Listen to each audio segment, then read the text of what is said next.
The Oklahoma County District Attorney. Okay, so somebody pointed out, Catherine Sweeney, I think, pointed this out, was like, this is the article that they wanted to get, which is, victims are getting screwed, and all it is they're just pulling these terrible cases of murders where like nobody's getting out, nobody's going free, nobody's not being accountable.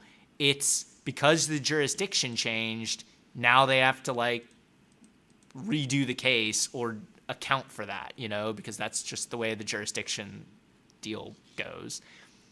So, but they're using this fear-based argument that some horrible murderer is going to get out and do terrible stuff.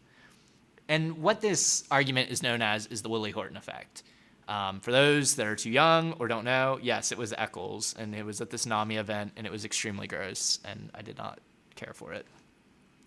So the Willie Horton effect is, for those that are too young, Michael Dukakis ran in the 1980s for president, and he was the governor of Massachusetts, and he let a gentleman out through a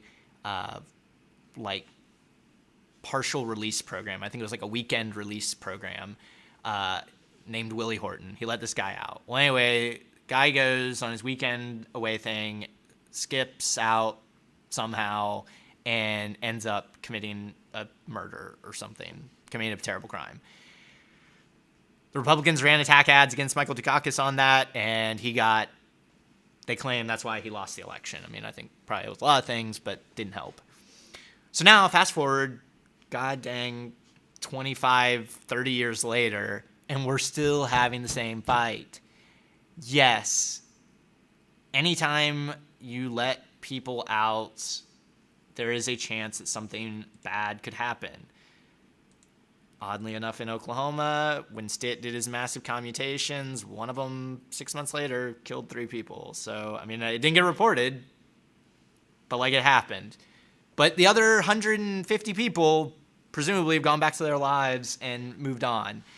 It's a risk. Like, freedom isn't free. We got to take these risks. Well, now, fast forward to 2021 and Marsy's Law. And so Marsy's Law is working for crime victims in Oklahoma. And it passed by a very wide margin.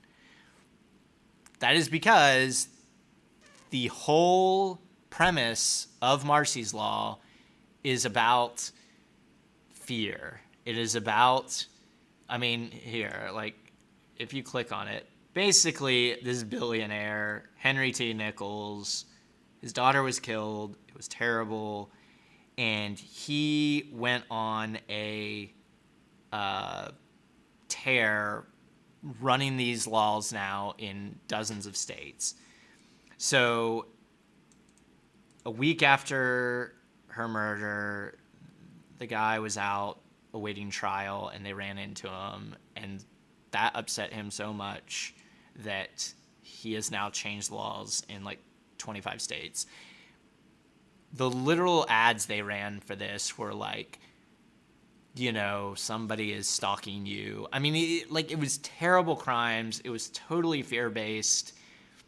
And there's not a lot of evidence that this does anything except sort of tilts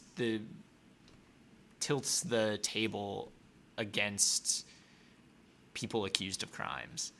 I don't know how it helps victims. I mean, maybe there's an argument that we need to like have more protections or more reporting to victims so they know stuff. I mean, that just sounds like the district attorneys need to run their offices better and not suck at their jobs. But, maybe we do need some laws that say that. But what it does is it enshrines a bunch of rights that, again, sound great, but it's all kind of fear-based and doesn't address the root issues of crime, which are all these societal factors and not having access to resources. Like, that is what causes crime. Like, we know this. We could do something about that, but instead we're going to pass these things like turning people into pawns in this never-ending game against each other. It puts a lot of onerous requirements on prosecutors, but it really allows them to get a lot of extra benefits in criminal trials. And ultimately, in a system that the only thing it knows how to do is sentence people to very long prison sentences, it's just going to lead to more of that. Like, none of this like helps victims really get their life back together. It's just mostly about like notifying people and letting them be more involved in the process.